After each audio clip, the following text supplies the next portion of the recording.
Hi everyone. Hi. It's great to see everyone. So as Jim mentioned, I'm one of the docents who occasionally gives tours downstairs. Now today our guest of honor is Dr. Paul Marktag. Hi Dai. He spends the lion's share of his career as a researcher in meteorology in Monterey, California at the Naval Research Laboratory. And I met him 3 years ago at a Barnes & Noble, and he was doing a book signing. I didn't know he was doing a book signing, I just dropped in. I was looking for a way to redeem my Barnes & Noble coupon, and there he was doing the book signing with 4 books, and I thought, wow, this guy must be a well-established author. So without further ado, I bought his book, and I was really impressed because his book, How Much Do You Love Me, is about the Japanese internment during World War II. And I asked him if he had any connection to the internment, and I found out he's from Pennsylvania and he doesn't actually have specific ties, yet he thinks that the internment was a black spot in American history, and he wanted to shed light on this very important event so all of us can learn from the mistakes of the past. And so bought his book, had it signed, and read the first 3 chapters right there in the Barnes & Noble Cafe. I really worry about that too, because I'm afraid then they won't buy it. It's a real danger. But the first 3 chapters were really impressive. The writing was solid, the facts were accurate, and the event is very poignantly described.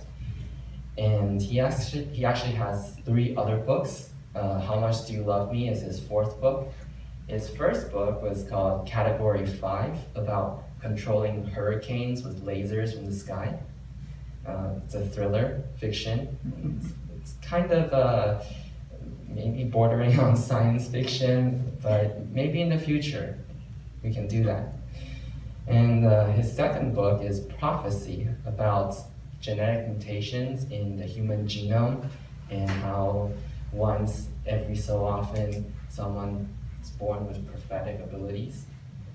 And his third book is called White Thaw, about global climate change. And I know that's a very important issue now that the United States no longer affirms to uphold the Kyoto protocols. Okay, and today he'll be talking about his 4th book, How Much Do You Love Me, which is a romance, thriller, mystery. And I think the most honest way to tell you my opinion of the book is to read my review from 3 years ago. Okay.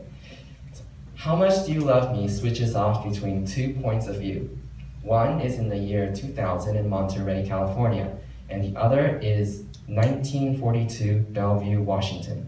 The main characters are Kazuko, a strong-willed social worker playing a gumshoe truth seeker, and Keiko from the past, Kazuko's beautiful mother.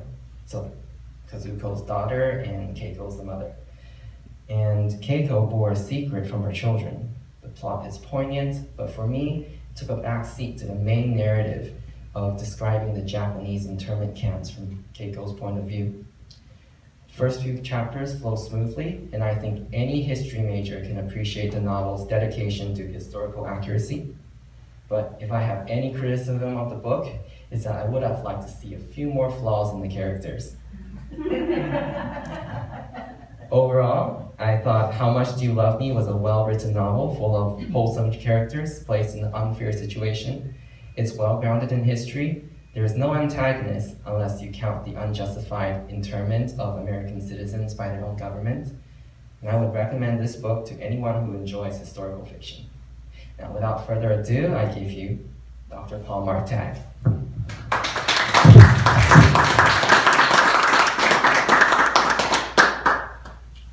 First of all, I want to thank. Could you speak in the mic, please? Okay, let me turn this. I'm going to try to avoid the mic, but how's that? Am I too loud or not loud enough? Good. I'm afraid let me keep this here close and I'll try to stay within this range. Can you hear me now? Anyway, I want to thank the museum here for having me, and especially the Jeng, like he explored our history, where it all started a couple of years ago. And he invited me here because of my book, How Much Do You Love Me? And as I say during book signings, my goal is to shine a light on the atrocity that was the internment. Now, I mentioned internment. I know that term among those that were interned isn't quite strong enough. Incarceration may be more appropriate. But they weren't death camps, and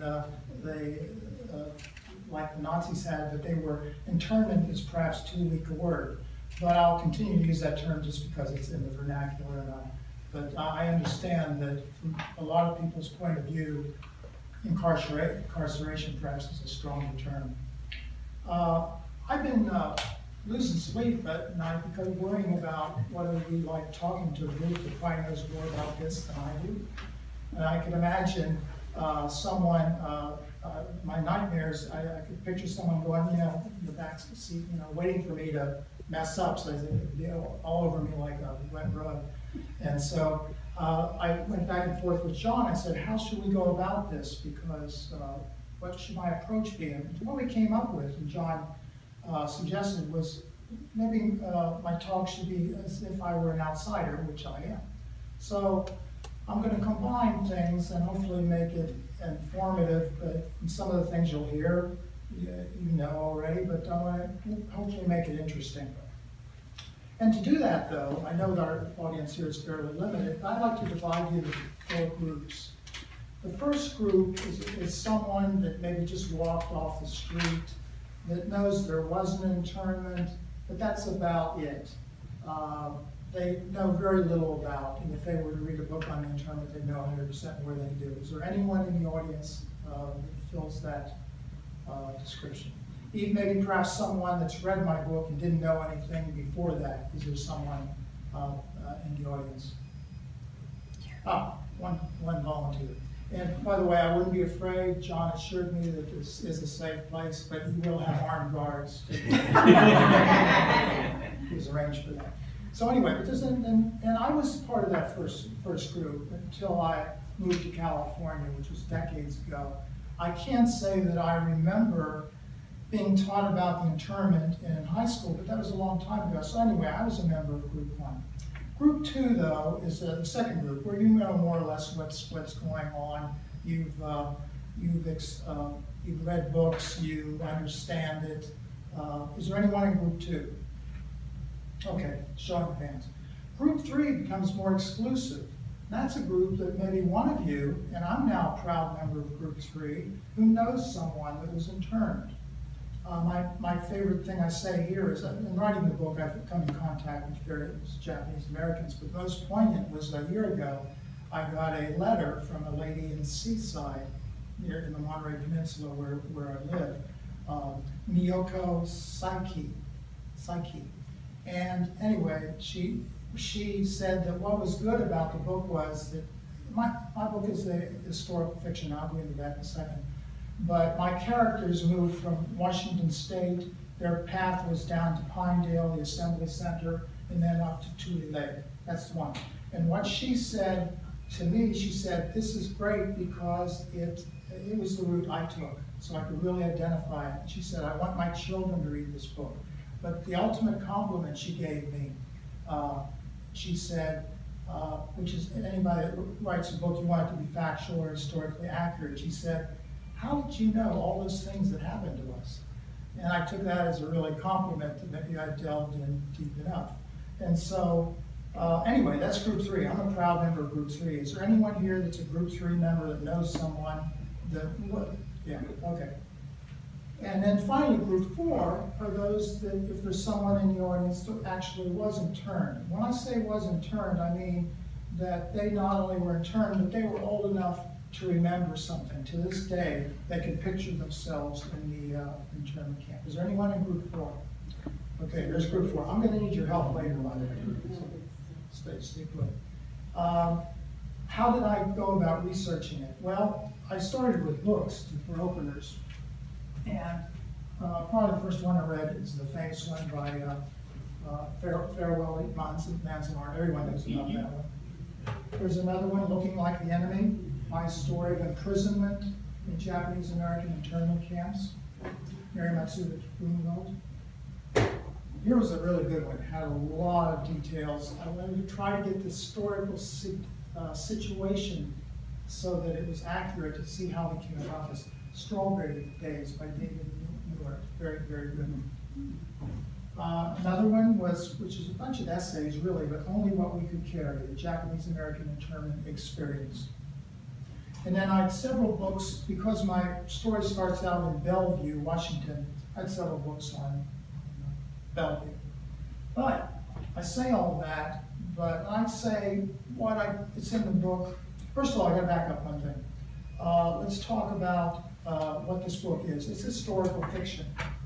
And when I give signings, I ask people, sometimes they don't know what historical fiction is. It sounds like an oxymoron, historical fiction. Well, what it is you take a fictional character and a fictional story, but you set it down in an historical context. In this case, the historical context is the internment in World War II. So hopefully everything that is in there is historically accurate. There were no such people as in my book, there is no such story, but history is accurate. And the reason I approached it that way, I wanted to shine a light on the internment, but by way of writing hopefully a page turner that would keep you reading because you're interested in it's a mystery and a love story.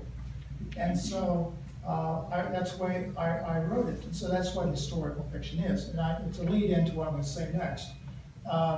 There is an online group called JAMsj, DENSHO.org. And I stumbled across them, and I'm certainly glad I did because they provided me with richness. I can say 99% of what happens to my characters in the book happened to someone in real life. So it wasn't like I made things up. And what I want to do here is just read from their website, their mission statement. JAMsj, the Japanese American Legacy Project, is a digital archive of video interviews, photographs, documents, and other materials relating to the Japanese American experience. Additional information on the project is available at jensho.org. What was so neat about this, they want to get in the words of internees into their archive. They did that by way of doing interviews, which you can listen to online, but they also digitized them. And as important as that all was, they also reprinted the newspapers from those internment camps. In a case of my character's Pinedale, Tulane is the Tulane Dispatch, I think, Tulane Dispatch. Anyway, it was it was a newspaper, what went on. So by reading that, I got all kinds of ins and outs. I was able to do the timing of when they left the Tule Lake and everything that happened there. So I credit that website to really giving me richness that I can make it even more personal. So, was there anything else I wanted to say? We did that. Okay, a little bit about myself. I'm from the other end of the country originally, Pennsylvania. And my grandparents came on my one side. I'm Tag, it's Der Tag in German, means day. But my mother's name and her family was Kern, K-E-R-N, which sounds like a German. And they came from Germany in 1913. So like a lot of people in this room have ancestry across the Pacific in Japan, my relatives came from Eastern Europe. And it was my grandfather, and I'm going to just hand some things out here. You just pass this around. This is my grandfather in 1913. As the story goes, stealth away in the middle of the night with his new bride to come to America. Now, the bride, my grandma Molly, she had an advanced team, so to speak. They were already in Pennsylvania, so it wasn't like they were on their own. But can you imagine, maybe you can, in the middle of the night leaving? Apparently there were problems with his family, So he left with his wife and their 3-month-old baby, and my Aunt Susie, who died only a couple of years ago at the age of 100. They came across the Atlantic and moved and came to Pennsylvania. And that's where I grew up. You've heard of Pennsylvania Dutch. Well, it's a misnomer for Pennsylvania Deutsch. There are a lot of Germans in that region. So that's the history of my family, where they came from. Now, I grew up in Pennsylvania, and I went to Penn State, and I was a meteorology major. Meteorology is weather. And so my first job was in Norfolk, Virginia, and we were there just 3 years when we were closed down as part of the defense cuts in 1971. And I was going to go back to Penn State to get a PhD, so I was, it really didn't bother me too much, but they said that I could do that and then come back to work in Monterey. And that's what I did. And so my entire career was here in Monterey with what ended up being the Naval Research Laboratory, which is a subpart, just a small division of the Naval Research Laboratory in Washington, D.C., a very large organization. And so one of the things I always like to do is write. So I retired early so that I could begin writing. And what I wrote first, as John said, were thrillers. I enjoy fast-paced, world hanging by its thread kind of thing. And I was a meteorologist, so mine are scientific thrillers. And they took off from my research in meteorology, particularly the last one about global climate change. So I wanted to address that. And so then I'd written 3 thrillers, and I said, I want to try something different. That's where I stumbled across the idea of the Japanese internment.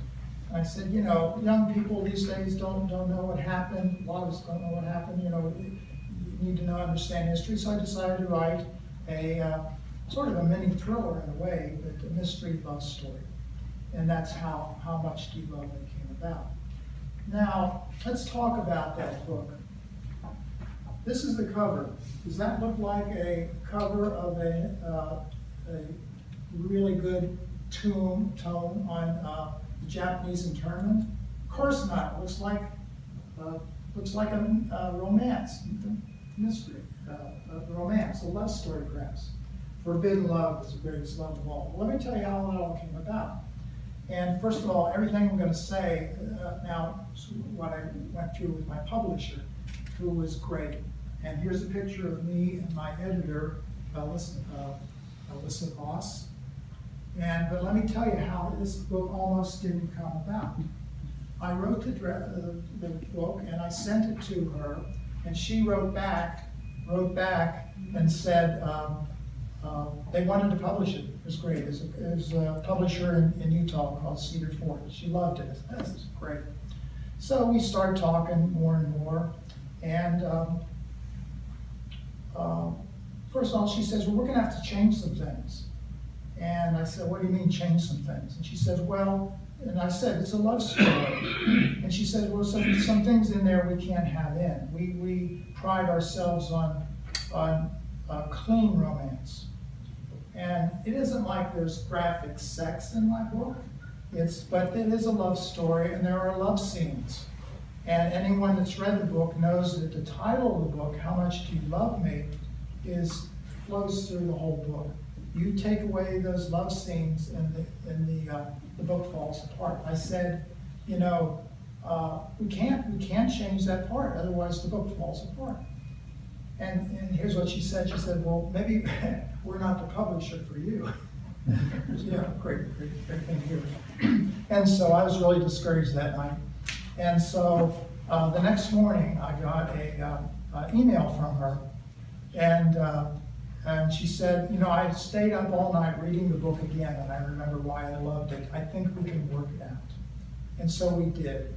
There were love scenes I had to tone down. And it wasn't anything explicit, but this had to be absolutely clean. I'll give you an example.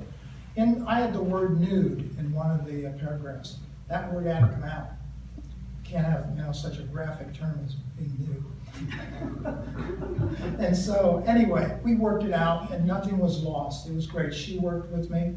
And then we come down to how to do the cover. So I said, this is a historical fiction and it's important. This is about the Japanese internment. Well, you see the cover here, and you see, that doesn't look like Japanese internment. Yeah, here's Manzanar down here, but even this, forbidden love is the greatest love of all. And so I said, we got, and the first thing she had was Pearl Harbor underneath. It's nothing to do with Pearl Harbor, let's get that out of there. So she said, but I understand their perspective.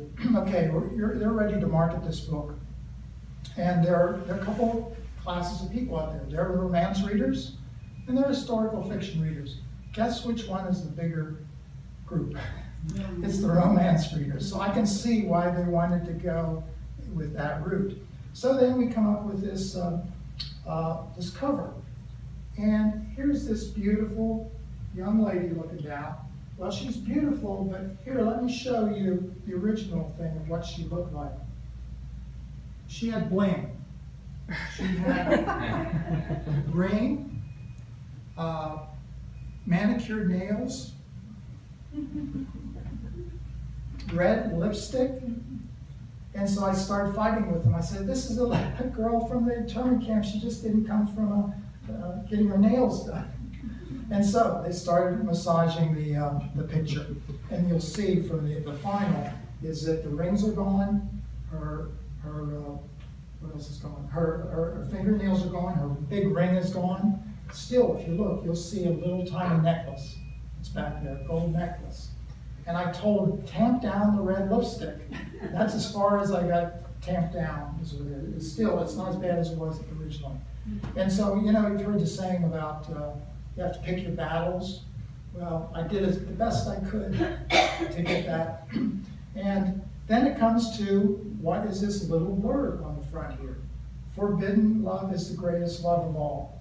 That's not exactly a historical fiction kind of drawing you in.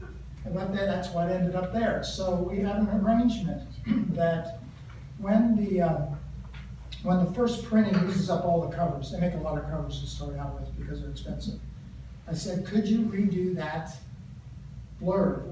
Obviously, everything else here can stay the same. Let's change that blurb. Instead of forbidden love is the greatest love of all, let's say, and I have a mentor, Arlene Chase, who taught me almost everything I know about writing fiction. She came up with this, and I give her credit. And it fits in about the same amount of space. And change the blurb is, what if America turned on its own, question mark. It happened in 1942. Now that to me is a hook that brings it back to the historical fiction. So that's sort of what happened in the publication. Anyway, it worked out fine, and they were great to me. And what I want to show you next. Okay, for those, now some of you can tune out now, but for group number one, we have one person back here. I'm going to give you a summary of the internment in 3 or 4 minutes. It covers the thing. Again, I'm the outsider. But it's to me, encapsulates what happened to some of you folks. And then I'm going to go into another section where things that aren't covered in the book, but we need to appreciate them for their historical significance. So, for you, group one, pay attention. Okay.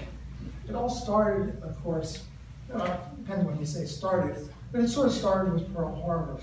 Pearl Harbor was bombed by Japan.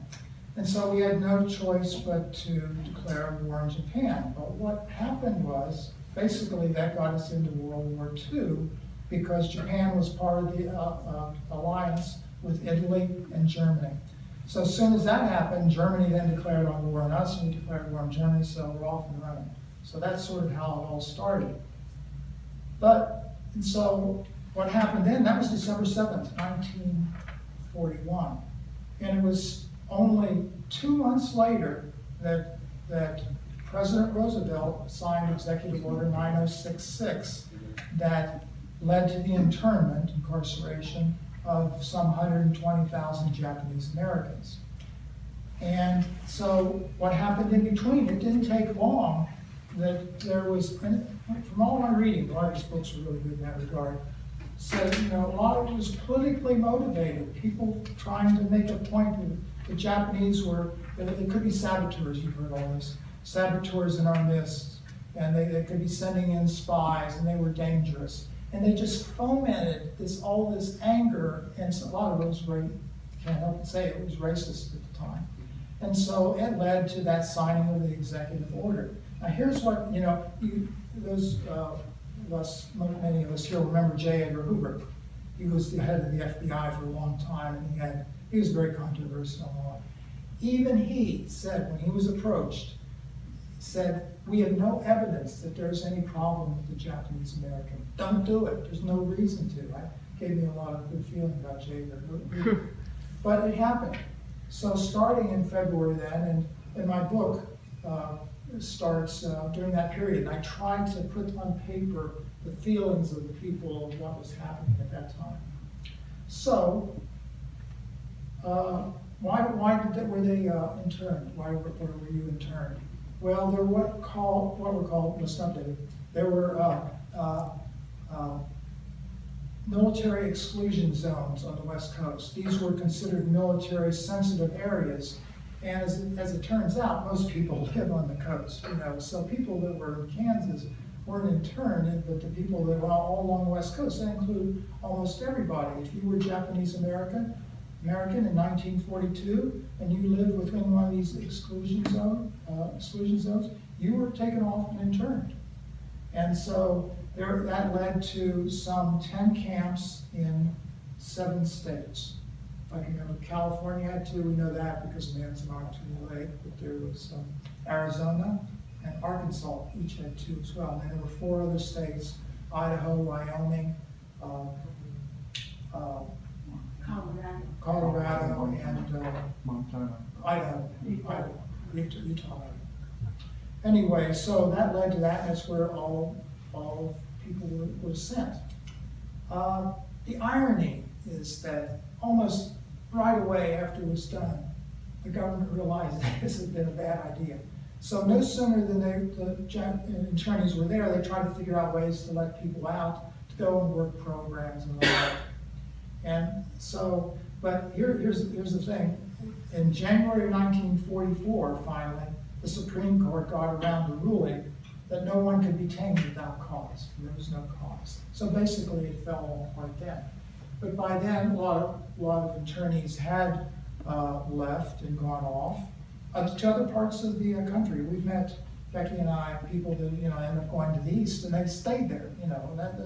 And in the case of Bellevue, where my fictional family comes from, what they said was that basically the internment ruined that Japanese community because everybody got scattered to the wind, and it didn't happen. And so that was bad. So I couldn't not complete this summary without saying what maybe to many Japanese Americans is their proudest moment, and that is the Japanese Americans who went off to war. And that was, of course, the 442nd Regimental Combat Team. And what happened at first, it was just the irony. There are at least 2/3, as I understand, of the people that are interned were citizens. So they were younger people of military age, and they wanted to go off and fight. Well, their class was 4C, enemy aliens. So they weren't, some of them had already enlisted, and they said, you can't enlist. Well, there was a lot of commotion about that.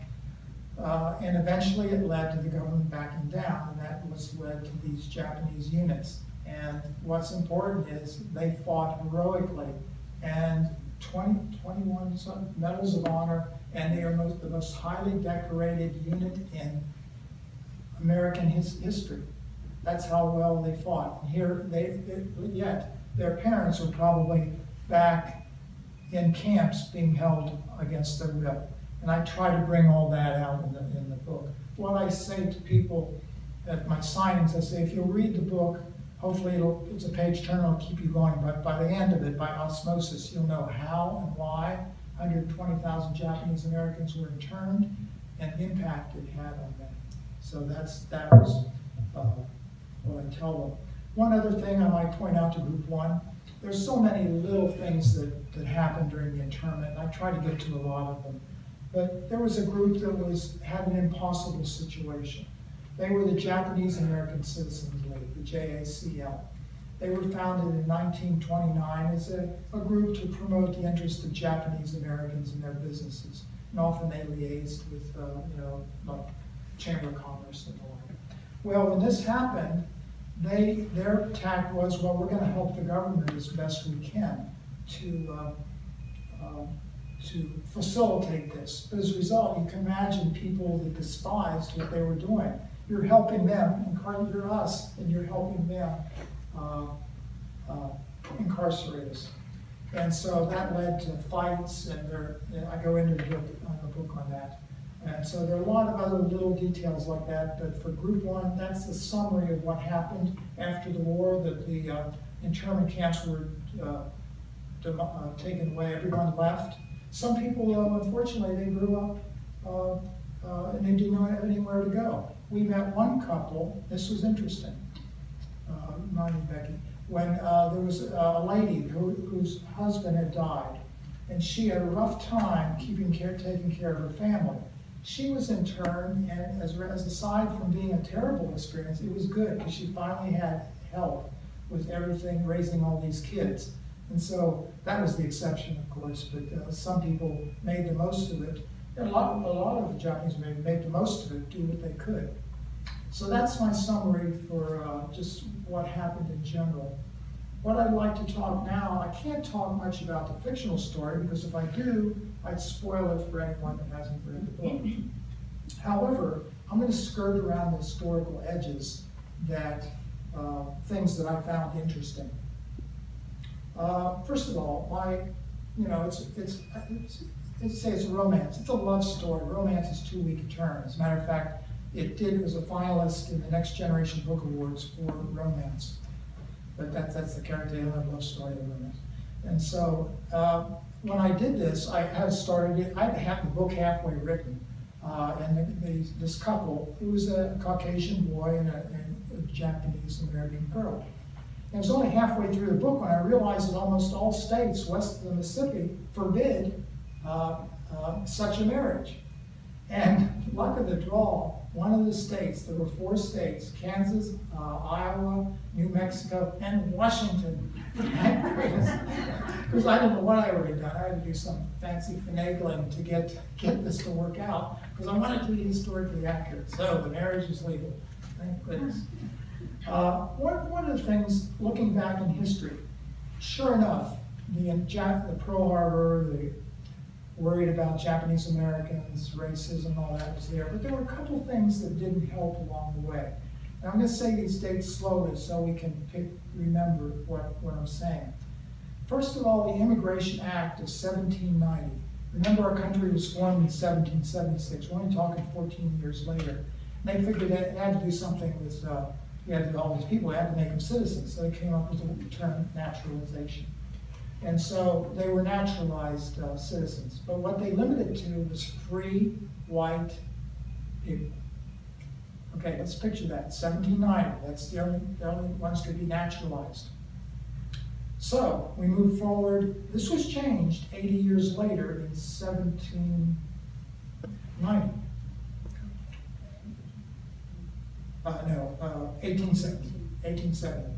When they added the scope, but it was for African Americans. So Asian Americans were still in limbo. They could not become citizens. So you know why I'm bringing this up. Well, after the internment, people had to walk away. First of all during this period, because they were non-citizens, and then here's the thing. In 1913, it's called what's called the Californian Alien Land Law. And that said that non-citizens could not own agricultural land. Now we know what happened because of that. Because in 1868, it's the other important date, 1868, only 3 years after the Civil War, the law was made that anyone born here was a citizen. So by definition, any of the Isai's children that came here were citizens. So, smart thing to do, put the property in their names. But there was some outcry about that. You may or may not know this, but the courts in California started to say, that's sort of cheating. The case was Oyama, and he had a 6-year-old boy, and they put his name in it and says, well, you're just getting around the law. And so what happened is in 1946, this is now after the war, it worked, for the most part during the internment. In 46, California, People versus Oyama, it was a lawsuit that questioned the use of a son having ownership of land, which was really done just for the parents. And what happened is it went all the way to the Supreme Court in 1948. That's Oyama versus California. And then the Supreme Court ruled in favor of Fred Oyama, who was the son of Kihiro, the father. So you can see the problem there was during that time because they weren't citizens. Perhaps if all the Japanese Americans were citizens, maybe they would have had a rougher time selling it, even though most of them were. But anyway, you had the non-citizen thing, and that translated over into the problems they had with property. So that's why a lot of Japanese Americans leased property. And even there was a limit. It had to be less than 3 years. You couldn't have it. So, and come in Washington, where I did the research, and this is true down here, the Japanese were very good at truck farming. They could take small spaces and make them produce a lot. And American farmers didn't work in that small scale. So they did that up in Washington and were very successful. And it was funny, some of it I didn't bring it along, but some of the, when they were saying, well, if we send the Japanese away, where are we going to get all our fruits and vegetables? And one of the really heinous things in the paper said, we got along without the Japanese before they were here, and we'll get along afterwards. They soon realized that they had a problem because there was a shortage of vegetables and all. But anyway, because they did a lot of agricultural work, they couldn't even own the land that they had. So that was a difficulty. So, one final date, I want you to remember 1952. That to bring this full circle, it was called the McCarran-Walter Act, and that allowed all people to be naturalized. So we finally took that long from 1790 all the way to 1952 before Asian Americans could be naturalized. So then that solved that problem. Just a couple more things to say. When you write books like this, you don't want to make errors. I pride myself on my scientific, I try not to make mistakes. I made a mistake very early, and I was hoping, I have a friend here in San Jose, his name's Leonard Dickstein. And I think he was the one to tell me in one of my first books, there's lots of weapons, because it's thrillers, which can be violent, because lots going on, so there are weapons involved. I made the mistake of having a revolver that had a safety in it. Currently, as a rule, revolvers don't have safeties. So I learned it's very important to get your facts right. And so I don't make mistakes anymore with weapons because I have him up here. And so I send anything, all my chapters involve weaponry. He tells me how to straighten it out. But the reason I brought this up is because of you, John. John was very kind to read my book and made some very nice comments, but I want to read you're going to be the jury here, okay? Shape up everybody, groups 1 through 4, especially group 4. I want you to group on top of this. Here's what he wrote to me in one of his emails. This is back 2014. He said, I think you made a gaffe with Masao's Senabori. Oh, by the way, do you know what a Senabori is? Senabori is a cloth belt. It's called a 1,000-stitch belt. I try to incorporate different Japanese things in it. And anyway, it's usually created by a mother or a loved one, and the idea is you get 1,000 people to stitch it. It has some loopholes where one person can do a couple, if they're born in certain years.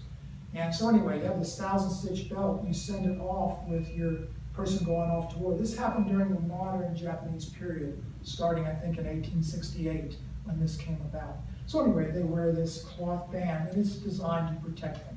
And I have a whole chapter on that, and it has a very you'd be crying at the end, unfortunately. As you will at the end of my book, it's a tearjerker. But here's what, now you know what Cinnabari is. Here's what John said. I think you made a gaffe. He's been beating me over the head this now for 2 years. I don't know, he finally get this result. I think he made a gaffe with Masao Cinnabari where his name was written in red ink. Sometimes Japanese people will write the name of their deceased relative's name in red ink on their gravestone, but writing a living person's name means they will die soon. Exhibit A, the defendants, is this picture of a Cinnabari from densho.org that shows it written in red. So I could be wrong. Is any of you shed any light on this color being used for a friend of yours? Alternately, all I have is that picture. Where did you get that information? From my Korean language teacher. Okay. Because she told me not to write my name in red. Yeah. And Asian traditions in general, Chinese, Japanese have this tradition because red is the color of blood. If you write your name in red, it means you wish death upon this person. But yeah, so maybe it's broader than just Japan. Because apparently the word didn't get to that. I think there might have been a divergence of opinion once the Japanese came to America and traditional Okay. these superstitions faded away. Yes. Okay. Did you any of you ever heard that? That red, writing red is bad? Okay. I've only seen those in Japanese-made movies where they're showing the soldiers going, the young boys going Yes. away. And usually, in this one movie I watched, the girlfriend did the whole thing by herself. Exactly. But I've never seen this come up in any American story. Well, But I have no idea. I yeah. don't know. Well, what I'm going on is from densho.org, and they went into it. That's why I took a picture of that so I could show. So apparently, some believed it at the time. And it's a nice gesture. You think 1,000 people are behind you. That whoa, nothing's going to happen to me.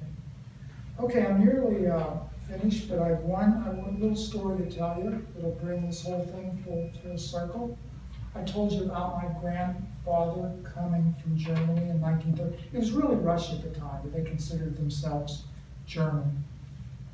And so he ended up here, and he and my grandma, Molly, had 6 children, 3 girls and 3 boys. 3 of those boys were of age and went off to World War II. World War II, Uncle Julius went and fought in the European theater, much like the 442nd did. Uncle Gus went to Northern Africa where he got killed, where he was blown up in his tank fighting Rommel. As you recall, our tanks weren't as good as theirs back then, and he was killed. He received a medal for some honor or something. The 3rd uncle is my Uncle August, who passed away just last year. He spent the whole war sailing around the Pacific as part of the Pacific Theater. And he was on board a ship called the USS Santa Fe, which was called the Lucky Lady. It made it through the whole war and didn't get sunk, which is a big deal. So they had reunions, and anyway, they had numerous battle stars. They did a heroic thing. There was a carrier going down. They went right up next to it and unloaded the people. Anyway, they did well. I bring all that up just an introduction. The one other thing he told me about is after the war, he was sent to Japan. And they had a bus that took him to see, I don't know if it's Nagasaki or Hiroshima, but to see the after effects of the atomic bomb. So the reason I'd say this full circle is that there's a saying, unless we learn from history, we're bound to repeat it. You folks that were interned lived that history.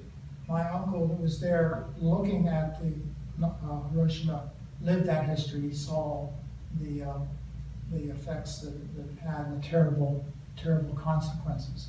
So I hope that behooves us to keep that history alive. We see in today's world where a lot of people are forgetting that sort of history and things that can happen. So that is why I wrote the book. Thank you.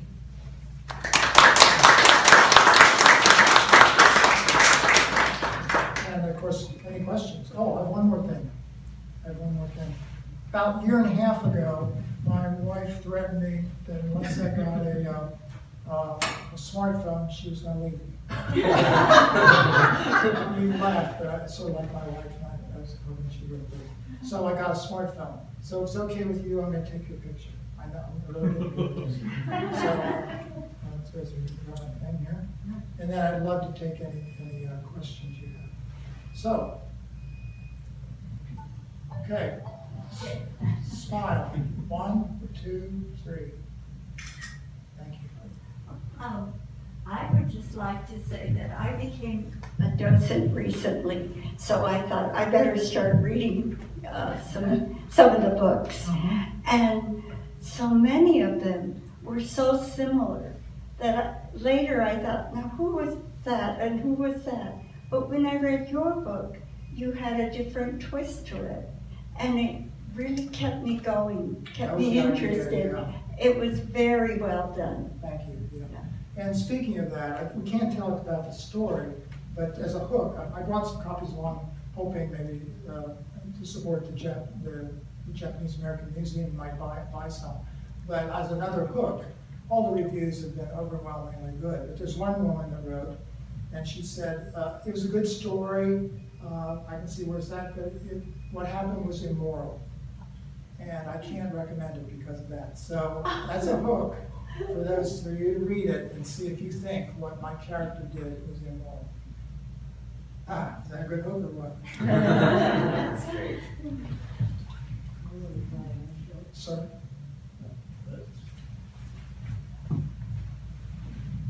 You talk about a hook, you know, let's put the one subject on hook. The Naval Intelligence Corps was tracking the Japanese American from 1930. They knew exactly where he had coffee, where he went to the bathroom, or whatever it may be. So when the war broke out, and they found that so-and-so is undesirable, and what? In 2 days, they picked up 2,000 men, right? FBI did. Yes. Without a hearing, nothing, Yeah. drugged them in. But the thing is, when the war broke out, they were ready. They get 2,000 men to put in the head, and you need 4,000 FBI to take those guys in. And plus, they had a place for them to go. Yeah, think of the cost. Just They went to Missoula, Montana. Yes. That's right. And then there's a surplus, they do the whole one, they had them for 1,200, 2,000 the rest went to Missoula, Bismarck, North Dakota, and they were held there. But then again, you know, there's many things, like you say, we're good farmers. But my older brothers and sisters who went to college couldn't get a job because they were discriminated. That's why they all went back on the farm, Sure. right? What was that, before, during, or after? That's before the war, Before? yes. And then in California, we were only 2% of the population of California. Mhm. Well, how come we got to be such a big vegetable growers? Because none of our brothers and sisters all went back to one place, went to the farm, Yes. right? They went to college, they finished, they couldn't get a job, so they used their knowledge to help the farm, the production of the farm, whatever it may be. Yes. And they lost out. So anyway, that 2% raised 51% of the vegetables in California. Wow. I mean, you don't really don't tell that to the public. They have control. That's why they want us out of California. They made that, they discriminated so badly that we couldn't get a job. I myself went to trade school in 1941. I tried to get a job. I couldn't join the union. No jobs at all. Yeah. I'm there. I went back to the farm, right? Yeah. You got to tell those things there that what made that thing there work that way. And then, like you were saying, as soon as the war broke out, there was a curfew and traveling zone. Like sunrise to sunset, sunset to sunrise, you couldn't travel. No assembly, they couldn't, the group of people who never get together was against the law, Yeah. right? Yeah. I mean, they don't have those things there. I mean, we were so highly restricted, and I'm sure we were law abiding. How could we couldn't try to catch you in jail. Let's talk about that too sometime. Yes. By the way, There's another thing I want to say, but that's enough. very true. And by the way, I was mentioning my Uncle August, the male character, his exploits in the book are a mirror of my uncle. So I used him as the truth, the reference to Santa Fe and all that. So I put it on my uncle's book. I think too, like you said. No. Any other questions about the book or publishing or about the story? Or the story is there's a secret in the book. It's a secret that doesn't come out until the end. And from my experience, only 20% of my readers figure out that secret before it's over. Did you figure out the secret or not? I kind of got to that, but Okay. Yeah, I didn't yeah. really get it. And the thing is, you read it, don't stop there, because that's a trick, because the end is the most touching part. Or did you need tissues? Did you need tissues? Oh, of course, yeah, Yeah, the end is really Yeah, touching. yeah, it That's was why it's a very love touching. story. yeah. Yeah. So, I thought the comment that the husband made at the end when Yes. he had Alzheimer's. I Exactly. thought that was very touching. exactly. Yeah. So, and then the children didn't know. They did could be, yeah. We're gonna give it away. Well, we'll say. Yeah. So, so the fact that it is a clean romance means you have children or grandchildren. I'd say from 12 or up, it isn't a complicated read, it isn't that hard to read. It makes a great gift, and holidays are around the corner. I have a question. So, your publisher, Cedar Fort, asked you to take out the word nude. I'm just wondering, what is Cedar Fort's reputation? Because I assume they publish a lot of romance novels, but romance novels without They wanted to those be, kind of language. they wanted to be clean. That wasn't the only thing I took out. I had a dinner in the present time. The book moves back and forth between the current and the past. That's where the mystery unfolds. And I had them sitting down at a meal, and we had wine. That wine had to go. So I forget if I replaced it with iced tea or what. But so they want their books absolutely nothing that can reek of. That's what they. Are they a Mormon publishing Yes, company? they are. Okay. So, yeah. But they were good to me, and we went up and visited. That picture you see of me and Alyssa, we went up to a dinner up there. And, I was very fortunate. They've been good to me. Any other questions?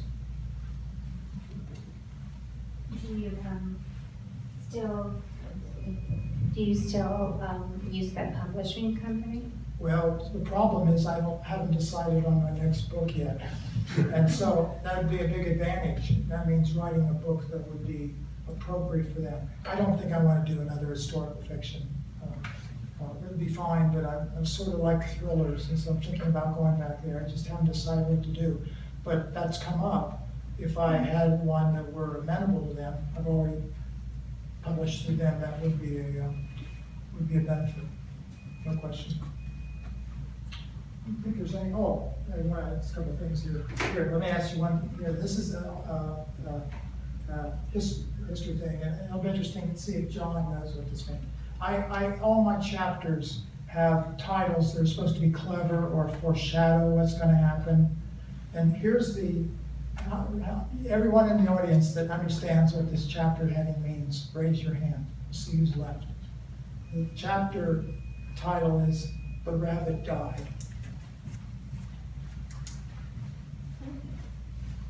You don't know what that means? Right. Yeah. Until modern techniques that started out in the 20s, they figured out that if you injected a rabbit with the urine of a pregnant female, it would affect the ovaries of the rabbit.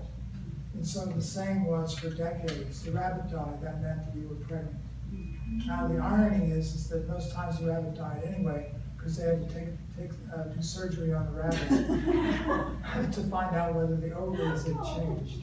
They later apparently figured out how to do it without killing the rabbit, but anyway, that saying came into being. If you talk to anybody doing that here, the rabbit died, that's what it meant, that you were pregnant. No, I did not know that. Now you know.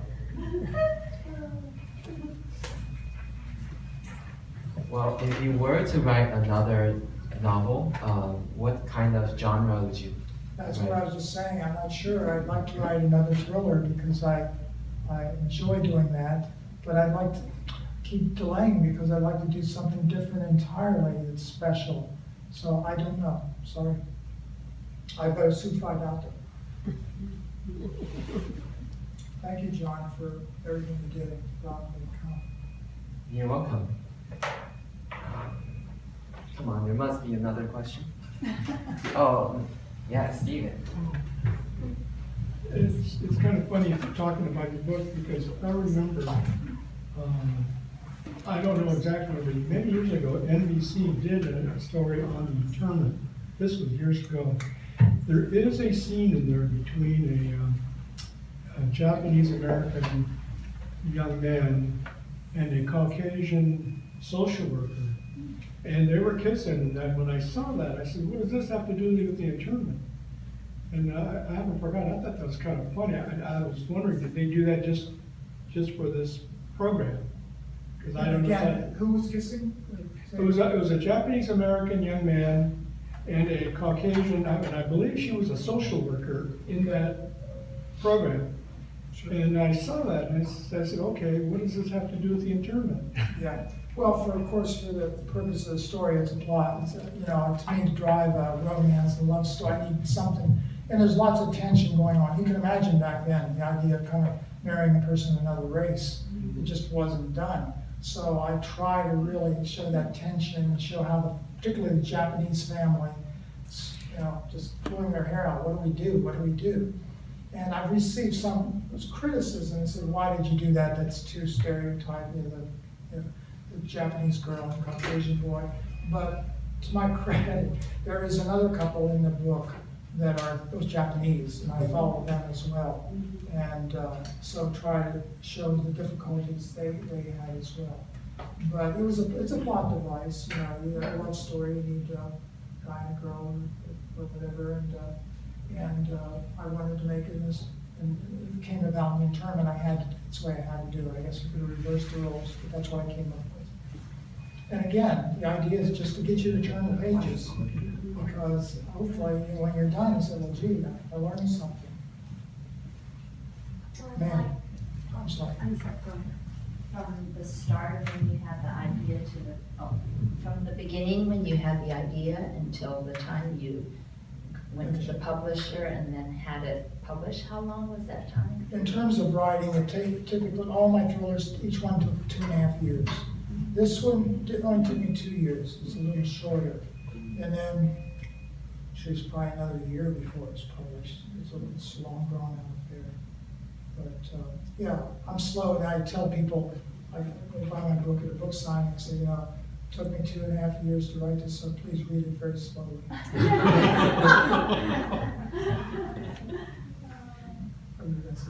was going to comment that there were interracial romances in Snow Falling on Cedar Sure. and in Hotel on the corner of Hotel Bitter Bitter and and Sweet. Yeah, and in both of those stories, I thought, that just seems so impossible. The kids were too young, and I Yeah. thought, it doesn't seem real. Well, But in my this case, time- the case of Keiko was very mature. Yes, I mean, yes. she had it going. That's why her husband wanted, her fiance wanted to marry her. He knew he had something. And did you like her family? His family? I mean, his mother? Oh, Was they she a were crack? wonderful. She's a cracker. I could just imagine it. I could picture it. Yes, and they got along like this. Yeah. So when they visited the camps, they went off, they were all like best friends. So it was very lovely. Thank you. Anybody else? You don't have much time left, you gotta jump at it. Right. I was reading Yahoo, I think it was last week, and there was a story about an American soldier in World War II fighting in the Pacific came across a dead Japanese soldier.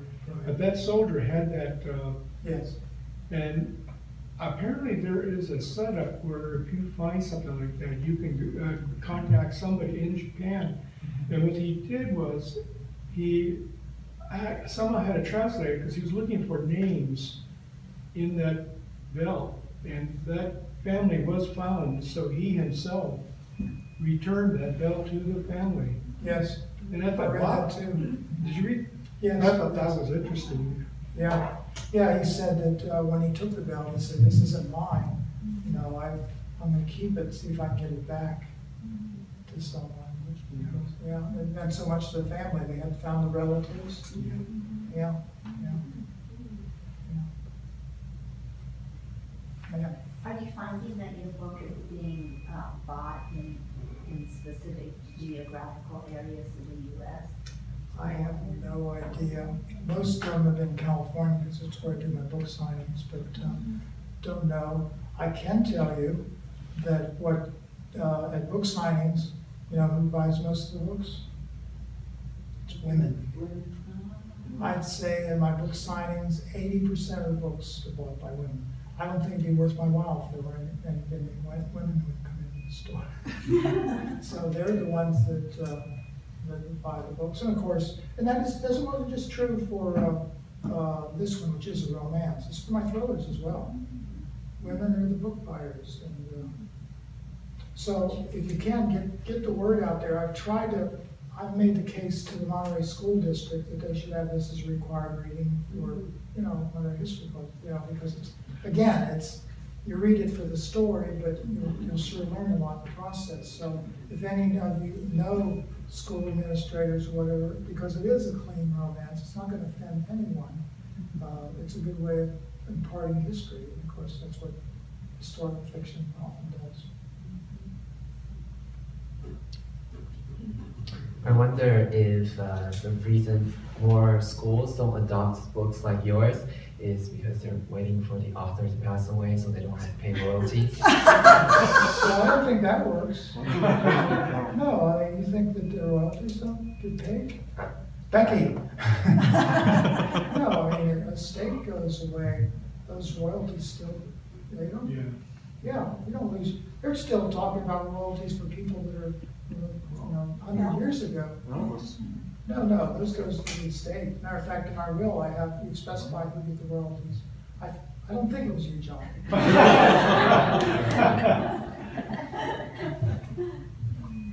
Enough to buy a cup of coffee. Well, espresso probably.